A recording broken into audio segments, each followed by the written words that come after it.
Merhaba arkadaşlar, Server'in mutfağına hoş geldiniz. Bugün sizlere gök domates aşı yapıyorum. Annem bunun adını öyle derdi, gök domates. Yeni nesil yeşil domates diyor. Bizim son artık domatesler bitiyor. Tarlada kalan bunlar. Şimdi kalan malzemelerimizle yeşil domates aşı yapıyorum. Şu domatesimizin sapını alıyoruz. Daha sonra şöyle ikiye kesiyoruz. Ben bu şekilde kullanmayı tercih ediyorum. Dilerseniz daha bir kez daha kesebilirsiniz böyle. Büyükleri böyle kesin. Ama şu küçükleri dörde bölmenize gerek yok. Bu şekilde yıkadım domateslerimi. Şimdi bu şekilde doğrayarak bir tane daha göstereyim. Hazırlıyoruz. Bakar mısınız şu güzelliğe? Şifa. Bu tarla domatesi arkadaşlar. Çok lezzetli oluyor.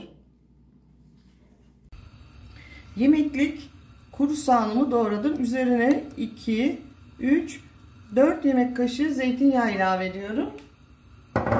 Ve soğanımı hafif sote yapıyorum. Soğanımız hafif yumuşadı. Bu aşamada 3 diş sarımsağımı ilave ediyorum. Bir karıştırıyorum.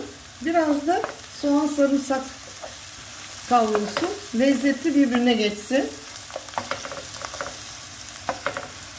Şimdi domateslerimizde hafif ekşilik olduğu için o ekşi tadı biraz kırmak için havuç kullanıyorum. Havucumu yalnız güzelce bir kavuracağım ki içindeki şekeri soğanın şekeriyle birlikte bütünleşsin, lezzeti artsın. Bunu mutlaka havuçlarımızı kavuralım. Domateslerimi ilave ediyorum. Karıştırıyorum. Biraz erimelerini bekliyorum.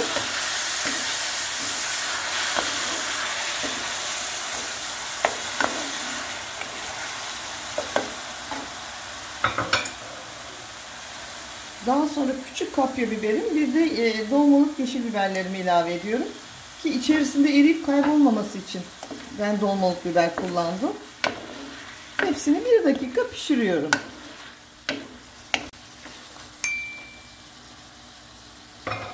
Bu aşamada artık yeşil domateslerimizi ilave ediyorum. Şöyle 1-3 dakika yeşil domateslerim soğan, malzemeler, diğer malzemelerle birlikte kavuruyorum. Lezzetleri birbirine geçsin.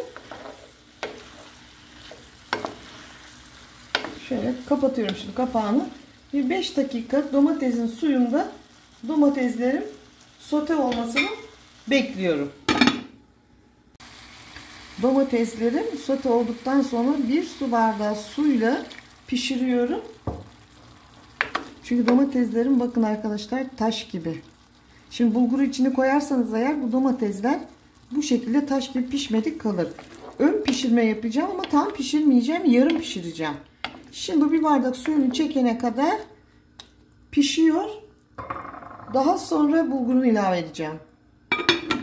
Domateslerimi sosuyla birlikte 5 dakika pişirdikten sonra 1 tatlı kaşığı tuzumu ilave ediyorum. Ve üzerine 1 bardak bulgurumu yıkadım. Onu ilave ediyorum. Hepsini birlikte karıştırıyorum. 1-2 dakika bulgur da yağını ve sosu içini çekmesi için bu şekilde biraz kavurun, bulguru da lezzetlensin. Daha sonra suyunu ilave edeceğim. Şimdi 2. su bardağı suyumu koyuyorum. Önce domatesimin içerisine 1 bardak su ilave etmiştim domatesimin yumuşaması için.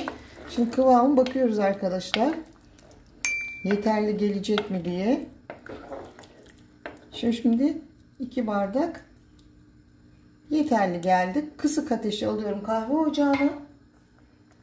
Kapağını kapatıyorum. Yavaş yavaş bulgurların domates suyunun çekmesini bekliyorum.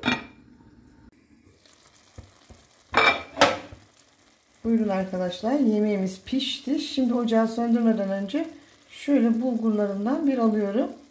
Bakınız. Çok güzel pişmiş arkadaşlar. Şimdi hiç şeklini bozmuyorum. Ocağımın altını kapatıyorum. Tenceremin kapağını kapatıyorum. Zeytinyağlı demlenmesine yarım saat bekliyorum. Yeşil domatesli hazırlamış oldum. Gök domates aşı veya yeşil domates aşım bitti. Bakar mısınız arkadaşlar? Hem manzara hem lezzet, süper vitamin deposu. Sağlıklı tarifimi eğer beğendiyseniz ve hala abone değilseniz lütfen Servin'in mutfağına abone olmayı, beğenmeyi, yorum yazmayı. Bundan sonraki tariflerimden haberdar olmak için lütfen zil tuşuna basınız. Hoşça kalın, sağlıkla kalın, mutlu kalın.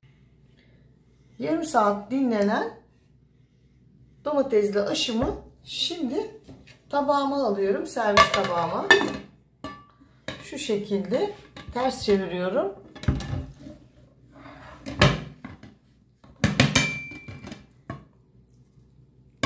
Siz arkadaşlar şu manzarayı, yanına bir de cacıkla muhteşem tarifimi sizlere öneriyorum. Şöyle arkadaşlar bakar mısınız şu domatesin güzelliğine? Şöyle sizin için domateslerinden de alıyorum, havuçlarından. Oh of of, şu manzaraya bakın.